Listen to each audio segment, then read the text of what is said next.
Good day, everyone. Welcome to Real Conservative News. I'm your host, Nathaniel Rajkumar. Starting off locally here in Trinidad and Tobago, Patriotic Energy Services Company Limited has announced a strategic partnership with Italian engineering firm Tecnimont Services SpA, aimed at advancing plans to rehabilitate and restart the Guaracara Refinery at Pointe-a-Pierre, Patriotic in other words. The company says the collaboration strengthens its proposals to the government, bringing global technical expertise to support the restoration of the refinery as a critical national asset. Patriotic Energies adds that the agreement reflects its commitment to high standards of safety, engineering excellence, and environmental responsibility. While public interest remains high, the company notes that details of the financial and technical arrangements are subject to confidentiality agreements. And of course, probably even the Kakash media might want to know about these agreements as well, because they want everything to be transparent now, even though they didn't care about transparency and accountability under Emperor Rowley for 9.5 years. However, it maintains that the partnership will come at no cost to the government and requires no state guarantee.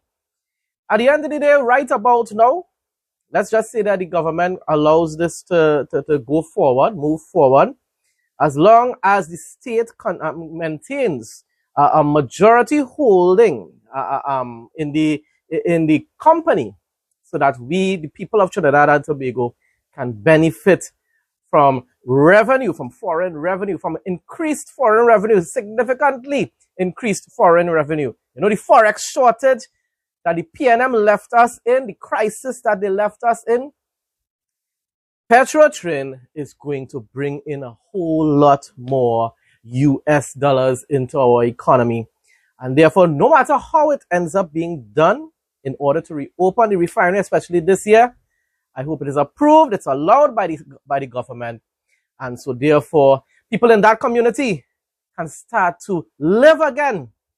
And once you empower the middle class, as I keep saying over and over again, their purchasing power spreads like wildfire throughout their communities. And after the communities, those particular types of communities start to enrich themselves again, it starts to expand throughout the whole of the country. And then besides that, because of the increase in forex in general, a lot of other businesses and so forth will be able to benefit from that, being able to import stuff without limitations and so forth. Small businesses will benefit as well. The nation is going to prosper. Patriotic is the backbone of the industry, the energy industry, and by extension, the backbone of our economy, because the energy industry is still the backbone of Trinidad and Tobago's economy. So this is wonderful news. Don't go anywhere. More local, regional, and international news up next. Opposition leader Penelope Beckles has condemned Prime Minister Kamala Persad-Bissessar over her recent comments on the Caribbean community, accusing her of damaging the country's regional standing. She wouldn't come out and tell the CARICOM leaders to stop being obsessed with tribalism, Stop with this anti-American type of rhetoric and behavior, No. Penny is encouraging that instead and condemning our Prime Minister. In a social media post dated March 26, Beckles said, "I completely condemn Kamala Persad-Bissessar's most recent reprehensible attack on the Caribbean community and her irresponsible posturing on the issue of the reappointment of the Secretary General." Beckles warned that the Prime Minister's position could have consequences for citizens, saying, "Persad-Bissessar must be reminded that CARICOM is the second largest market of our goods and services. And the regional backlash she's inviting will only hurt the ordinary citizens and workers who are already under extreme pressure due to the policies of our UNC government." I wonder if Penny and the Kakash media understands that most likely CARICOM depends on our funding a whole lot. Just like how the United Nations, the woke, far-left, radical, jihadist United Nations depends on our US funding. Anyhow, the Prime Minister's comments follow confirmation that heads of government agreed to reappoint Dr. Carla Barnett as Secretary General of Caribbean Community during a meeting in St. Kitts in February. Chairman, CARICOM Chairman and St. Kitts and Nevis Prime Minister Dr. Terence Drew said the required majority supported the decision, with Barnett's second term set to begin in August of 2026. Pasabi Sessa has said she does not support the reappointment and indicated that Trinidad and Tobago will reduce its financial contribution to the regional body. My Prime Minister, once again, you are making me proud. Why? Because you are showing your boldness. Now, yes, don't get me wrong. I haven't changed my opinion about the taxes and the fees and the fines and the SOE. I don't agree with those policy decisions. But in general, you are leading our country more boldly, with much more courage than any of our prime ministers in the past, including Basdio Pandey. Basdio Pandey was still trying to be charismatic and, pleasing the PNM officials and stuff like that, or the PNM members to an extent, being very diplomatic with them. Our prime minister now is like Donald Trump. Yes. And people will say, but so what's so nice about Donald Trump? Donald Trump has his issues. I don't like everything that Donald Trump says or does. But most of his decisions, especially his strong stance against narco-terrorism and terrorism across the entire world, I support him on those things. I support him how he's standing with Israel and supporting that war in Iran in order to try to give the citizens, the Iranians, the Persians, the opportunity to restore democracy in their country. And if regime change takes place through Israel and America, wonderful. That is not the intention at the end of the day, though. What they're trying to do is empower, to reduce the capabilities of the Ayatollah terrorist regime to be able to have control over their country, and also the capabilities to be able to attack neighboring Arab countries and also Israel and countries in Europe. And also they even intended to one day attack Great America. So at the end of the day, I am proud of my Prime Minister for leaning on the conservative side of politics, which is common sense politics, people, which is also biblical politics to a great extent. And my response online, though, although I already gave a very long response here, if Beckles wants to encourage other Caribbean leaders to remain obsessed with tribalism and hatred for our colonial past, that's her choice. What's so wrong with the Prime Minister saying that she does not support the reappointment of Dr. Carla Barnett as Secretary General of CARICOM? What's so wrong in her saying that? If Rowley said it, Penny, would you have condemned him? I'm very proud of Prime Minister Kamala Pasabi Sessa for boldly leaning on the conservative side of politics, while also making the right decision to align her government with the Trump administration. Caribbean leaders depend on the colonial US dollar, the same colonials that they're always talking about, and they love to go and visit the colonial white man's land. They're always bad talking it. So the Caribbean leaders depend on the colonial US dollar in order to increase revenue in their respective countries, and yet publicly demonize the largest population in the USA. You know, at the end of the day, when you listen to mainstream media, you will never believe that the largest population in America is the white man. And therefore, that is why most of the times it will look as though the white man has control of everything. Well, if it is you have the largest population in a country, that's exactly what is going to happen. They want the minority population to take control of everything. I'm telling you, we are living in a world that doesn't even doesn't use common sense anymore. Look at the African nations in Mama Africa and Mama India. Do you see the minorities taking control of everything? In this era, we're not talking about the colonial past. We're talking about now. And is anyone telling them that the minorities should have much more control in their countries? No, the Africans are in control of their respective countries. And a matter of fact, a lot of those African countries, what they are doing is persecuting their own people in Nigeria and so forth. The terrorists like Boko Haram still persecuting Christians who refuse to convert. No one is saying anything about that, you know.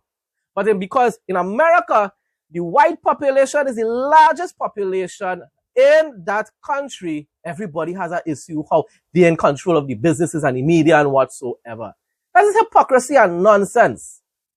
For Friday, March 27, 2026, Trinidad and Tobago can expect generally sunny and breezy conditions, though a few partly cloudy spells will bring isolated showers, mostly affecting western and hilly areas. There is a low 30% chance of an isolated, potentially heavy shower, especially in southwest Trinidad. Conditions: sunny and breezy, isolated showers mainly over western and hilly areas. High temperature, 32 C in Trinidad, 31 C in Tobago. Low temperature, 23 C to 24 C. Rain chance, low 30%, chance of a heavy shower in southwest Trinidad. Seas, moderate, waves 1.5 to 2.0 meters in open waters, below 1.0 meter in sheltered areas. Nighttime, mostly fair and cool, with a slight chance of a shower over Tobago after midnight. Regional news now. The recent official visit to Taiwan by the new administration led by Deputy Prime Minister St. Clair Leacock and including Ministers Siobhan John and Laverne King has been described as productive and inspiring. Addressing a news conference yesterday, Minister Leacock reported on the outcome of the visit.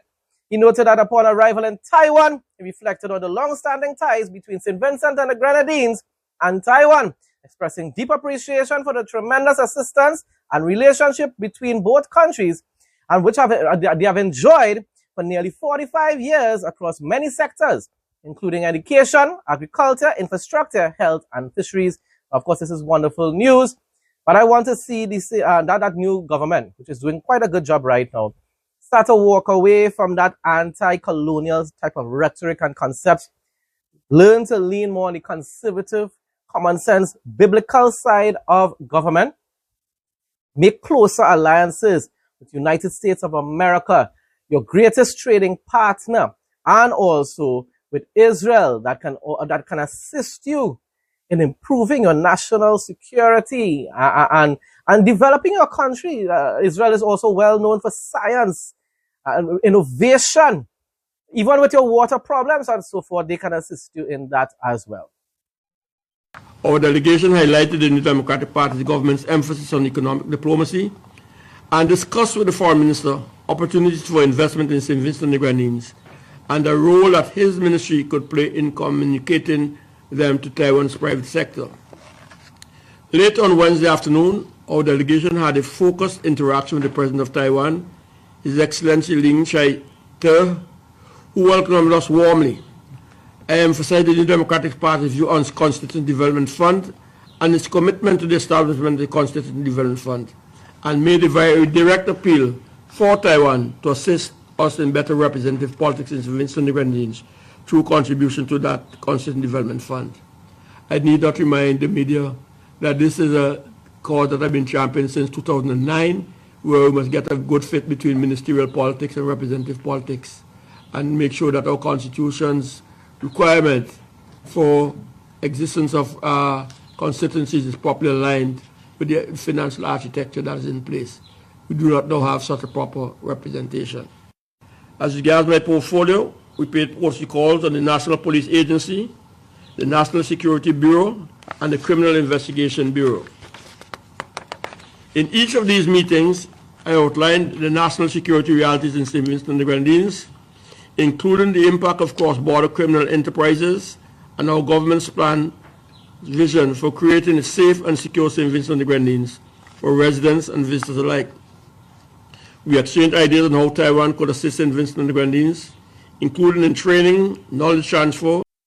As the government of Guyana moves into the second phase of distribution of the national $100,000 cash grant, as promised by President Dr. Irfan Ali, Senior Minister in the Office of the President with responsibility for finance, Dr. Ashni Singh, has announced that the online portal on which eligible Guyanese can self-register for the National Cash Grant went live yesterday to facilitate registration of eligible Guyanese across the entire country.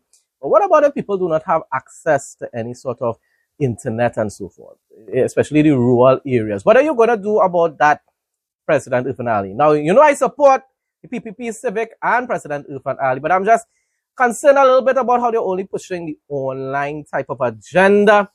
I also am concerned about if they're going cashless. I hope they don't. Cash is power. Cash is independence. When the banks control your monies, you no longer have control, sovereignty over your own lives. The Barbados Hotel and Tourism Association said on Wednesday the island's booming winter tourism performance is poised to usher in an unprecedented surge in visitor arrivals between this summer and in the next winter season, with multiple new airlift expansions and route launches accelerating momentum across the key markets. Winter tourism. I wonder which countries they're speaking about that has winter, and the individuals that are coming from those countries that have winter. I wonder if it's the colonials that they're depending on to spend colonial cash in order to generate revenue in their great empires, the great empires of the Caribbean that can survive on their own. I just wonder. Can anyone tell me?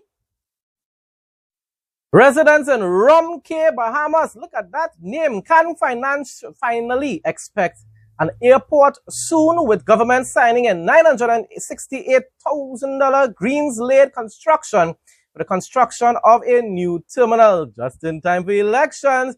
The project involves building a new modern terminal building similar to the facility in Ragged Island. This terminal will be fully equipped with solar energy. Construction is expected to take 8 to 12 months to complete.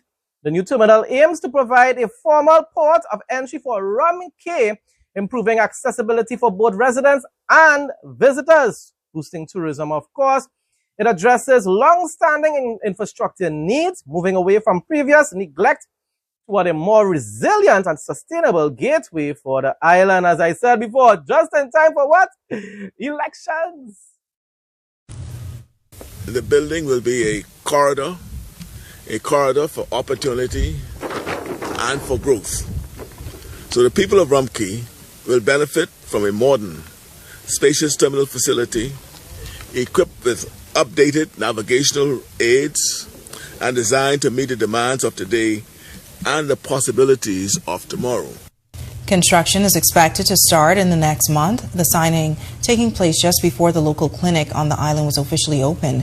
And with a community with a population of less than 100, there aren't many opportunities available. But Deputy Prime Minister Chester Cooper, who's also the aviation minister, says more air traffic will soon come to the island. Now, I've been particularly proud to have worked along with the Department of Aviation to ensure that Rum Cay gets a non-stop service, and we have been having Southern Air on a consistent basis to come here, as we have done in other small areas across the country as well. This is important for connectivity to ensure that as we promote Rum Cay around the world, people are able to get here. New roads and airports are connecting our islands. Energy reform is bringing electricity prices down, while young Bahamians are stepping up, gaining new skills for new opportunities. Respect for workers, support for entrepreneurs. We're modernizing energy and infrastructure across our islands and preparing Bahamians to succeed in a new economy. Transformations this big take time. Let's choose progress. International news now. President Donald Trump said he will sign an executive order to address airport disruptions, announcing the move in a Truth Social post Thursday that framed the situation as a national emergency. Yeah, you must find a way to get around the Democrats and their leftist agenda, you know. Because the Democrats have recklessly created a true national crisis. I'm using my authorities under the law to protect our great country, Trump wrote.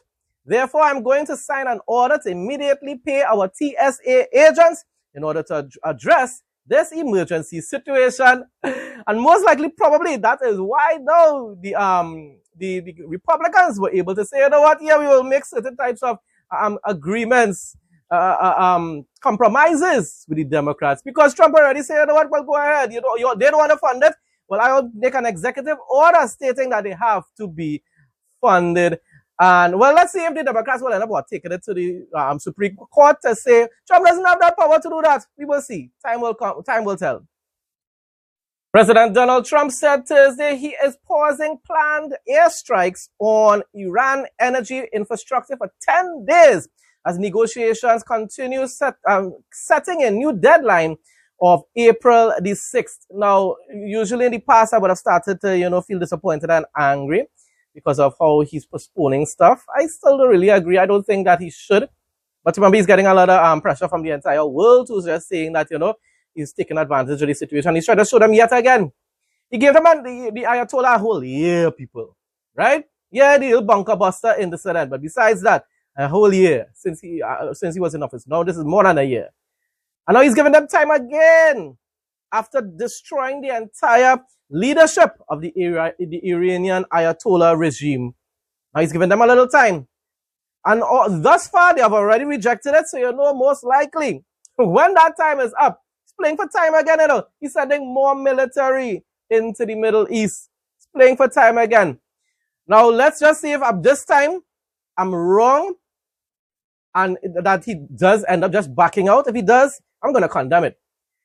But if it is I'm right, which this time I'm supporting him with this little game that he's playing. If he's right and he's just playing for time and just to show the world, okay, I'm trying to use diplomacy as well.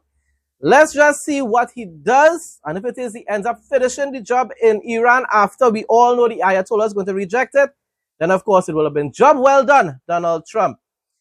As per Iranian government request, please let this statement serve to represent that I am pausing the period of energy plant destruction by 10 days to Monday, April 6, 2026 at 8 p.m. Eastern Time, President Trump wrote on Truth Social.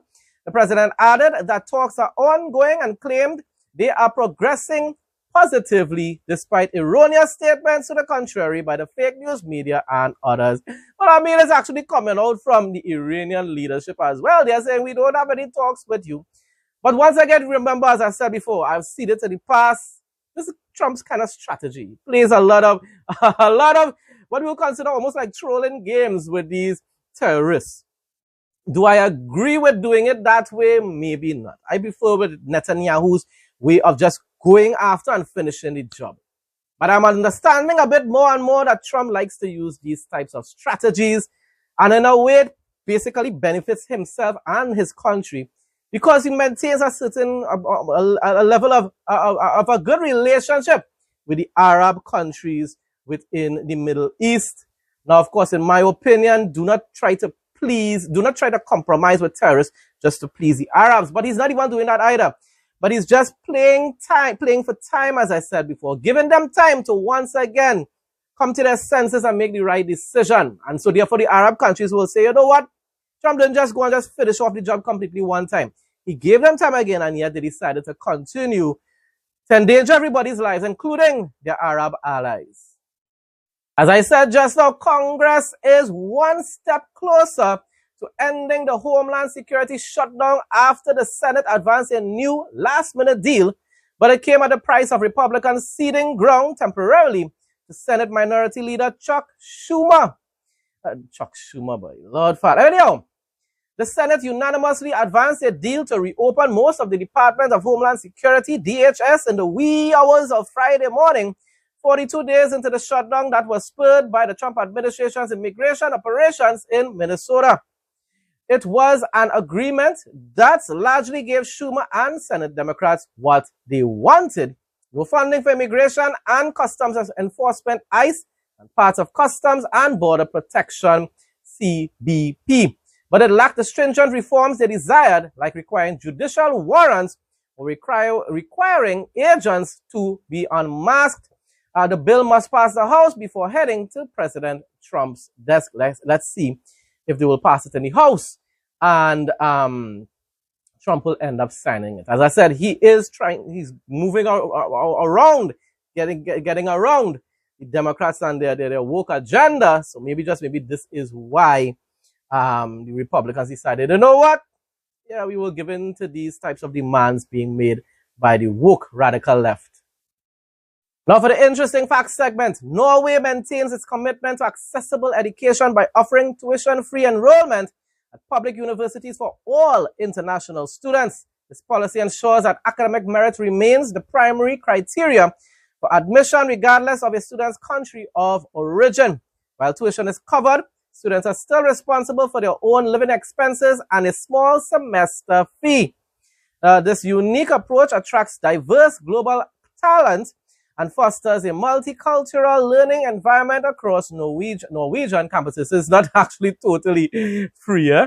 Prospective applicants should review specific visa requirements and financial proof mandates to qualify for residency. This initiative solidifies Norway's position as a leading destination for inclusive, high-quality higher education. But remember what I said there? Legal residence. That's what the Democrats trying to push in America.